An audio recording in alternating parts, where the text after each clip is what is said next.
Motor movement is very complex, and it's mediated by very complex circuitry within the central and peripheral nervous system. Today's talk is going to walk you through step by step the motor system, focusing largely upon the corticobulbar and corticospinal tracts. So I've taken a picture of an MRI scan of a patient, and I've superimposed tractography or tracks upon the brain here. And you can see that this image is cut in a coronal section. Now, there's an upper motor neuron that has its cell body which lives in the precentral gyrus of the frontal lobe and descends down inferiorly until it decussates where the brainstem becomes the spinal cord and then crosses contralaterally to innervate the lower motor neuron. The lower motor neuron then has a neuromuscular junction which communicates with muscle.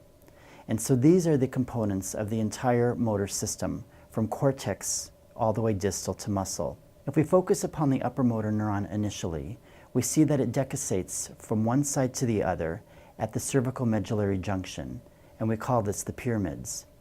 It descends until it synapses with the neuron in either the brainstem or the spinal cord.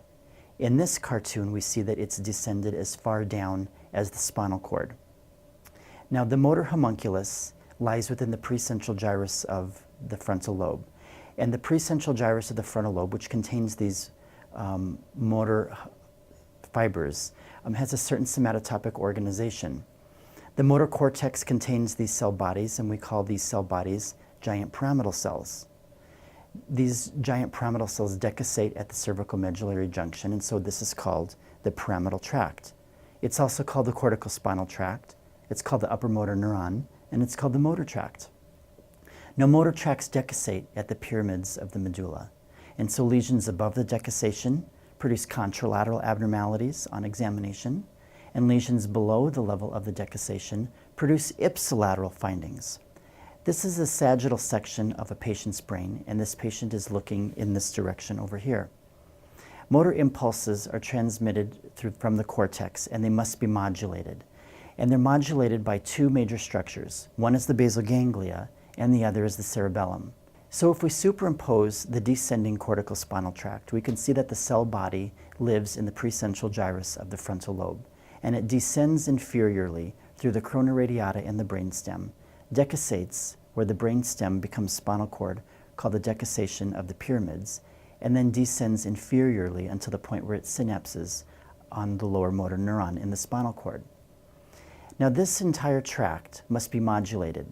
And there's an entity called the thalamus, which is a gatekeeper that prevents unwanted movements. And it receives input from the basal ganglia and from the cerebellum. The basal ganglia is a consultant on movements, and it provides input to the thalamus to help modulate these descending corticospinal fibers. The cerebellum does something similarly. It helps provide smooth, coordinated movements, again through its input to the thalamus. We call this major descending tract from cortex all the way to the lower motor neuron the pyramidal tract. And we call these other two tracts that modulate this descending tract through input through the thalamus an extrapyramidal tract. Physicians in general use the term extrapyramidal tract to refer to the input from the basal ganglia, but technically input from the cerebellum is also an extrapyramidal tract. So now we're looking at the hemisphere, the left hemisphere of a gross brain specimen, and we've now drawn the individual lobes of the brain to remind us that the motor strip lies in the frontal lobe, and so this is where the cell bodies of the descending corticospinal tracts live. The motor strip is also called the sensory homunculus. The sensory homunculus lies in the precentral gyrus of the frontal lobe, and this is where the giant pyramidal cells are, which are also called Betz cells. Now, you've learned before that there is a certain somatotopic organization of the cortex of the brain. There's a different representation on the brain for the allotment. There's a certain somatotopic organization on the brain that refers to the contralateral side of the body. Different portions of the body, for example, are given different spatial representation on the surface of the brain, largely related to the functions that are necessary. So, for example, hand movement is extremely important and delicate and requires a lot of innervation on the surface of the brain. And so you could imagine that the hand is disproportionately larger than the rest of the body, like the thorax on the surface of the brain. If you could take the somatotopic organization of the motor cortex of the brain and translate it into a human being, the human being would look something like this, with disproportionately enlarged hands and lips and face when compared to the rest of the body, largely related to the functions performed by these areas of the body. Now, the primary motor cortex lies in the precentral gyrus of the frontal lobe, like we've talked about, but there are two other areas next to it that are also important for modulating movement. There's an area just anterior to this called the supplementary motor cortex, which is involved with sequencing of movements. In addition, there's an area in the posterior parietal cortex that modulates movement and is involved with planned movements. Finally, you've learned already that there are frontal eye fields that are involved in moving the eyes in the contralateral direction from the side that is stimulated. And just posterior to this is Broca's area, which is where motor language production occurs. If we look at this coronal section of the human brain, and we try to envision what happens when motor impulses occur, motor impulses are generated at the level of the cell body on the precentral gyrus of the frontal lobe. Descending fibers go through the corona radiata, or the deep white matter of the cerebral convexities. They go through the internal capsule, and some of them will decussate to innervate cranial nerve nuclei that have motor functions. Others will keep descending through the brainstem, decussate at the level of the cervical medullary junction, and then synapse with the lower motor neuron, either in the cervical, thoracic, lumbar, or sacral regions. This tract goes from cortex to spine, and we call this, therefore, the corticospinal tract, which predominantly decussates at the pyramids. The corona radiata, the internal capsule, and the cerebral peduncle contain these descending coalesced fiber tracts, whereby one small neurosurgical lesion could wipe out the entire contralateral half of the body. The primary motor cortex lies very superficial. The internal capsule is below the level of the visual radiating fibers, and so between the motor cortex and the internal capsule are visual radiating fibers. Cerebral peduncles are more inferior to this, and then the decussation occurs at the pyramids. If we look at an axial view of the human brain, we can focus upon these descending corticospinal tracts as they course through the internal capsule. And so here's a picture of the internal capsule right here, and you can see that it is boomerang or V-shaped. There's an anterior limb, there's a genu, which means knee, and there's a posterior limb. The anterior limb of the internal capsule largely carries pathways for basal ganglia input. The genu, or knee, of the internal capsule largely carries corticobulbar fibers, which innervate facial musculature. And posteriorly are the corticospinal tracts, as well as somatosensory fibers.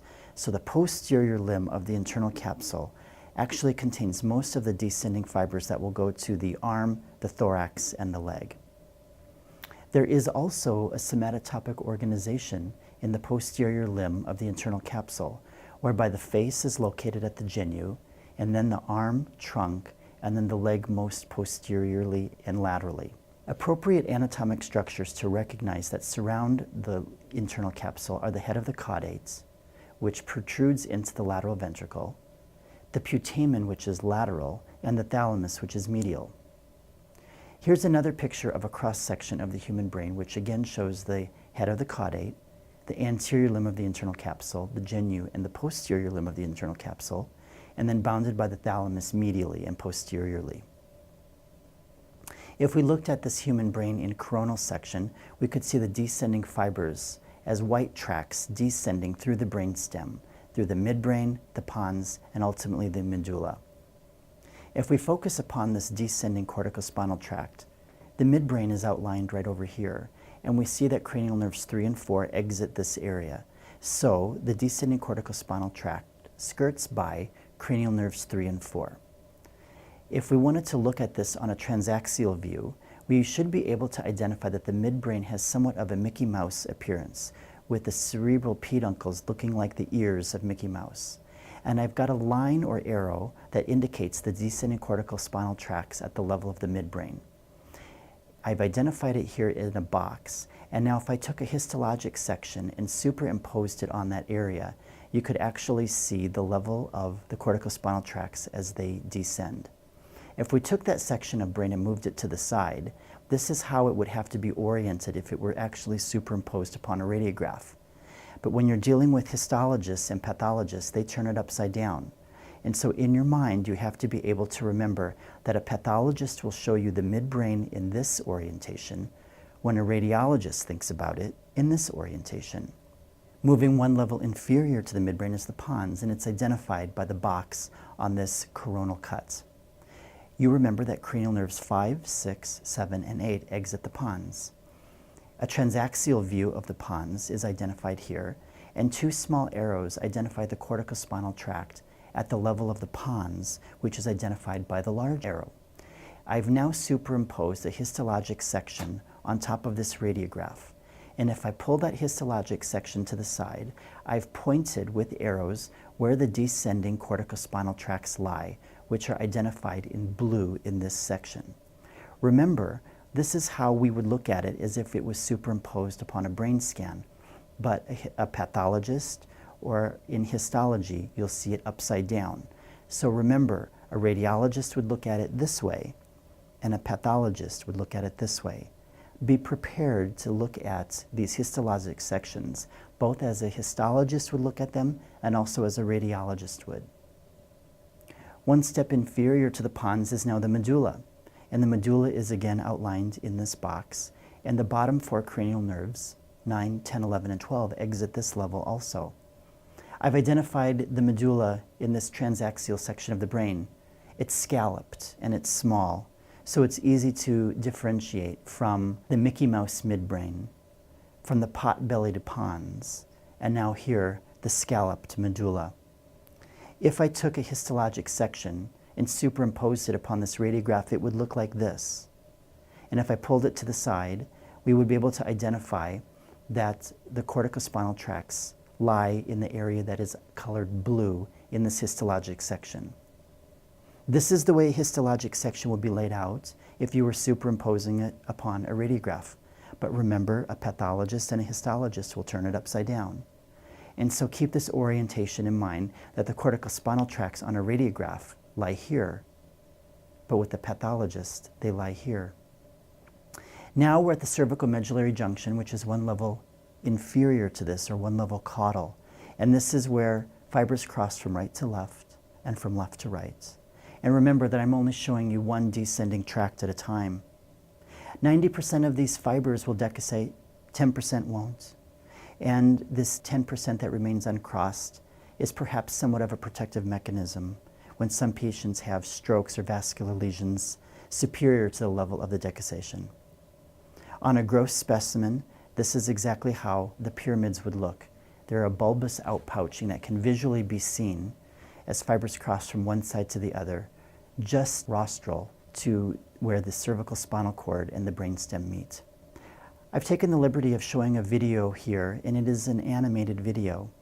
This video, as it plays over the course of the next minute, shows color-coordinated areas of the cerebral peduncles.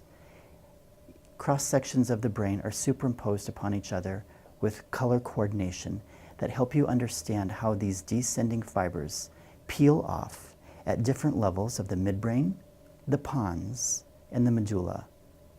How they cross over at the pyramids of the medulla from one side to the other and descend in the corticospinal tract laterally in the spinal cord, only to give off their innervation and synapse with the lower motor neuron at various levels of the spinal cord. Watch this video over and over again to have an understanding of where each of the individual cranial nerve nuclei, which convey motor impulses, receive their innervation from the descending corticobulbar tracts and from the other tracts that will go more inferiorly to innervate the arms, the torso, and the leg. This video was a wonderful example that shows the descending coursing of these corticospinal tracts. And so when we talk about the spinal cord, every doctor should be able to look at a transection of the spinal cord and should be able to identify where the corticospinal tracts lie within the spinal cord, which are identified in this photograph by the arrows and the colored section of blue. We've taken a picture of this same spinal cord, and we're identifying and focusing now upon the descending corticospinal tracts. And we want to remember that there's somatotopic organization within the descending spinal cord also, in a distribution somewhat like this, where the arms and the proximal musculature is near the midline of the cord, and the hands and the distal forearms are located more laterally. Now, we've talked about this descending corticospinal tract, meaning the fibers that go from cortex all the way to the spine, where they synapse with the lower motor neuron to go to the cervical, thoracic, lumbar, and sacral areas. But now we would need to focus also upon the fact that there were descending fibers that went from the motor homunculus, where the face is on the lateral convexity of the brain, descended through the corona radiata, and peeled off at the levels of the midbrain, the pons, the medulla, to innervate cranial nerves that have motor function. If you look at the midbrain, the pons, and the medulla, and you dissected it from the gross human body, it would look like a bulb, kind of like a bulb that like a tulip bulb that you would plant in the ground. And so neurologists and neuroanatomists use this term, the bulb, corticobulbar. Corticobulbar refers to the lower aspects of the cranial nerves below the level of those that innervate extraocular eye movements. And we call these cranial nerves bulbar nerves, provided that they convey motor movements. And so bulbar nerves largely innervate oropharyngeal musculature. There is debate as to which cranial nerves all contribute to bulbar function, but in general, it is safe to assume that cranial nerves 9, 10, and 12 all contribute to bulbar function. No one will ask you specifically about which cranial nerves contribute to bulbar function, but you need to remember that cell bodies on the surface of the brain, where the face is represented, have to descend and have to decussate at each individual level of the brainstem to innervate the motor nuclei of the cranial nerves that convey innervation to bulbar function or swallowing and speech. And so here's a graphic representation of it. The bulbar tracts descend and innervate motor functions of non-ocular motor cranial nerves. Other fibers that will continue to descend and will go to the spinal cord are called the corticospinal tracts. And so up in the brain, the corticobulbar tracts run side by side with the corticospinal tracts. The only major difference is that corticobulbar tracts peel off at different levels of the pons and the medulla to innervate cranial nerves with motor function. Let's think about cranial nerve 7, for example. Cranial nerve 7 is quite unique. Cranial nerve 7 is the facial nerve. It has its cell body in the pons, and it has 5 divisions: the temporal, zygomatic, buccal, mandibular, and cervical divisions. So there are 5 divisions of cranial nerve 7. A cranial nerve is defined by the nucleus and distal. And so when we talk about the 7th cranial nerve, we're talking about from the nucleus and as it leaves the brainstem distal. As you look at this graphic representation here, you'll see that the nucleus sends its fibers outside of the central nervous system to go to each of the 5 divisions. But you'll notice that there's a unique aspect of the temporal division. In order to cause the 7th nerve to contract, supranuclear innervation from the motor cortex must descend and synapse upon the cranial nerve 7 nucleus in the pons, telling it to fire. When this happens, all 5 divisions of the 7th nerve will fire. It's important to know, however, that the temporal division of the 7th nerve receives not only contralateral supranuclear innervation, but also ipsilateral supranuclear innervation. And that's important clinically, and it helps us understand lesions of the central nervous system versus peripheral nervous system that can produce motor weakness. If, for example, I lesioned the left side of this patient's brain, I would take out that entire descending tract, which would ordinarily stimulate the 7th nerve nucleus. However, remember that there is ipsilateral, non-lesioned descending tract that will innervate just simply the temporalis branch of the 7th nerve. So a left brain lesion would cause contralateral facial weakness that would spare innervation of the forehead due to the unopposed ipsilateral innervation of the cranial nerve 7 nucleus. An example of this is shown in this picture. This patient is asked to grimace and show their teeth and to wrinkle their forehead up as high as they can. You'll notice that the patient maintains the conspicuous ability to corrugate or to contract both sides of the frontalis muscle. However, there is clear evidence of right facial weakness. If, however, we took a lesion and we lesioned at the level of the nucleus of cranial nerve 7 and distal, then you would lose all innervation, both ipsilaterally and contralaterally to the forehead. And so a lesion at the level of the nucleus and distal would produce weakness of the forehead as well as the lower face, as evidenced in this patient, who is also asked to show his teeth and to wrinkle his forehead up.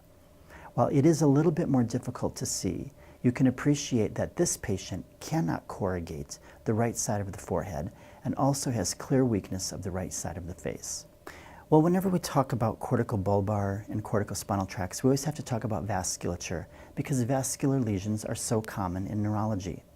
This is a coronal section of a human brain that's looking at you in normal anatomic position, and you can see that we've superimposed arteries and veins on this patient.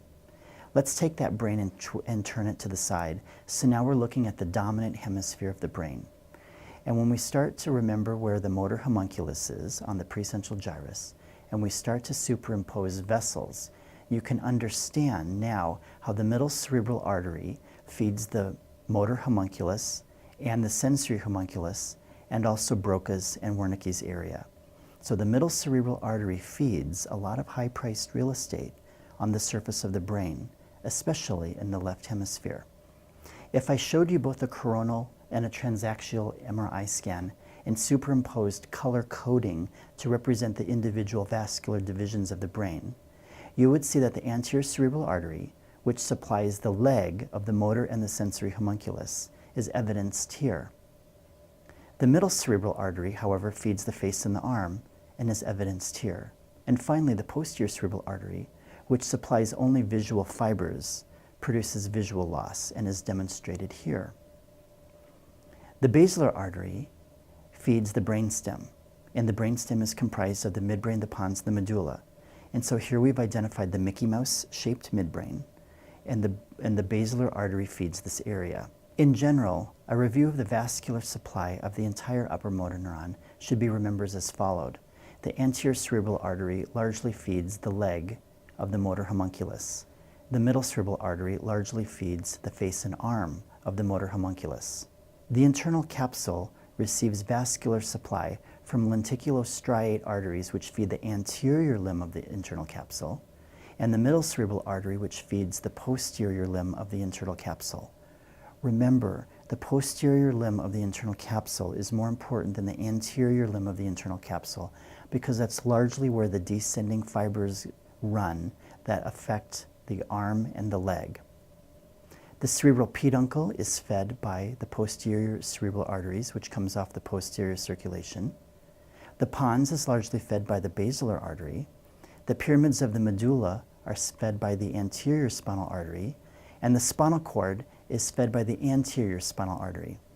So as you think about the entire length from cortex all the way down to spinal cord of the upper motor neuron, it's important to be able to remember which blood vessels feed which individual level of the upper motor neuron. If we focus again on the corticospinal tracts, in this transaxial section of the spinal cord, we see that the corticospinal tracts are laterally located within the spinal cord and are identified by blue in this structure.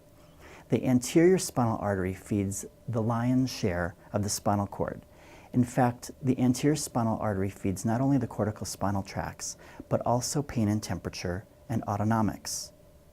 It's in a way easier to remember what the anterior spinal artery does not feed. The anterior spinal artery does not supply the dorsal columns. And so a lesion or an infarction of the anterior spinal artery will allow one to only preserve vibration and proprioceptive function. A lesion of the anterior spinal artery would cause weakness below the level of the lesion and a loss of pain and temperature below the level of the lesion. Now, sometimes patients have ischemic infarcts of the brain which do not follow an entire vascular distribution. It's important to remember that there are watershed zones within every arterial distribution. Watershed zones are where there is overlap between the end penetrating arterioles, where the anterior cerebral artery meets the middle cerebral artery, for example, or where the middle cerebral artery meets the posterior cerebral artery. I'm showing you actually an MRI scan right now of watershed infarcts. This patient has had a critical stenotic lesion of the left middle cerebral artery. As this patient dropped his blood pressure, he was unable to perfuse the areas where the anterior cerebral artery meets the middle cerebral artery and where the middle cerebral artery meets the posterior cerebral artery. So you can see that infarction lies along these border zones, and we call this a watershed infarct. In this MRI scan, the watershed infarct is unilateral because this patient had a focal stenotic lesion proximally of the carotid artery. However, if you were to have bilateral watershed infarcts, which could be caused by something as simple as major blood loss or from trauma, or hemodynamic instability from sepsis, what classically would manifest is a finding called man-in-the-barrel syndrome, where the arms would largely be weakened because of their placement in infarction in relation to the motor homunculus, with preservation of leg function. It's almost as if you took a barrel and put it over a man, where their legs are able to move, but their arms are paralyzed. Man-in-the-barrel syndrome is a classic physical stigmata of bilateral watershed syndrome. Now, locked-in syndrome is something that we've talked about before also, and this occurs from a vascular lesion of the pons, a bilateral lesion that transects the descending corticospinal tracts, which allows therefore only for the normal function of neurons above the level of the pons. Your understanding of neuroanatomy tells you that the level above the pons is the midbrain and superior. The midbrain is where vertical eye movements live. The pons is where horizontal eye movements live. So a patient with locked-in syndrome from a pontine infarct, which is usually always from basilar ischemia, causes a person to be able to only move their eyes up and down, but they're unable to usually open their eyes or to move any other muscles in their body. It's a patient, therefore, that is lying still on the bed, attempting as much as they can to communicate only with eye movements up and down, able to hear and feel everything, but unable to say anything or to move. Locked-in syndrome, therefore, occurs when a patient has a bilateral infarct of the pons. Locked-in syndrome often spares the dorsal posterior brainstem, and that is why consciousness is usually preserved. When we talk about corticobulbar and corticospinal tract lesions, we also usually at this point talk about cerebral palsy, which is a chronic static motor disorder in patients who have usually had associations of entities like premature birth. Individuals with cerebral palsy usually have accumulating white matter disease, which radiologists call leukomalacia, which is probably from microinfarction of the descending corticospinal tracts. In this MRI scan of a patient with cerebral palsy, you can see that there is a profundity of white matter disease bilaterally in subcortical fibers, which for most intents and purposes probably has produced in this individual abnormal motor movements related to upper motor neuron findings of spasticity and hyperreflexia. Descending motor tracts also go through the spinal cord, and so we always think about lesions of the descending corticospinal tracts in the cervical, thoracic, and lumbar spine. Transverse myelitis is a very generic term. It implies inflammation of the spinal cord. And if inflammation of the spinal cord happens to transect or affect the descending corticospinal tracts laterally in the cord, patients can have problems with weakness below the level of the lesion, which tend to be upper motor neuron. And as we mentioned before, they usually have autonomic involvement as well as sensory involvement. Transverse myelitis is classically seen in disorders such as multiple sclerosis, but can also be para-infectious phenomenon as a side effect of a breach of autoimmunity, and can also be infectious in etiology also. It's important at this time to review the classic physical exam findings of lesions of both the upper and the lower motor neuron. Whenever we think about the motor system, we always think about power, tone, bulk, and reflexes. Patients who have upper motor neuron lesions, like a big lesion of the middle cerebral artery, tend to have contralateral regional weakness in the body, meaning weakness that affects a large aspect of the body, as opposed to a lower motor neuron peripheral nerve lesion, which may only affect a very specific motor function of the body. Muscle tone tends to be increased in upper motor neuron lesions in a manner that is called a clasp knife type of a phenomenon, whereby resistance is applied to the muscle, resistance continues to increase until there is giveaway weakness. Muscle bulk in general in upper motor neuron lesions is preserved, although everyone knows that if a patient lies around long enough from upper motor neuron lesions, there is disuse atrophy that can occur. It's contrasted, however, with the focal atrophy of a lower motor neuron, where you actually see a gross loss of muscle bulk in the distribution of the peripheral nerve that's been lesioned. Fasciculations are not seen in upper motor neuron lesions. Deep tendon reflexes can be brisk, and clonus can actually be seen, largely because of the fact that you are losing inhibitory neurons. And finally, Babinski sign can be seen only if the descending corticospinal tract is lesioned within the brain, brainstem, or spinal cord. Lower motor neurons, conversely, are contrasted by focal motor weakness in the distribution of the peripheral nerve that's been lesioned. Muscle tone tends to be flaccid. There tends to be prominent atrophy only in the muscles that are innervated by that specific peripheral nerve. Reflexes can be reduced or absent provided that the peripheral nerve that's lesioned carries a reflex arc. And finally, Babinski sign is not seen because Babinski is only referable to a lesion of the corticospinal tract within the central nervous system. I hope that today's review of the descending corticobulbar and corticospinal tracts makes sense and helps you localize more accurately to different levels of the central nervous system. Thanks so much.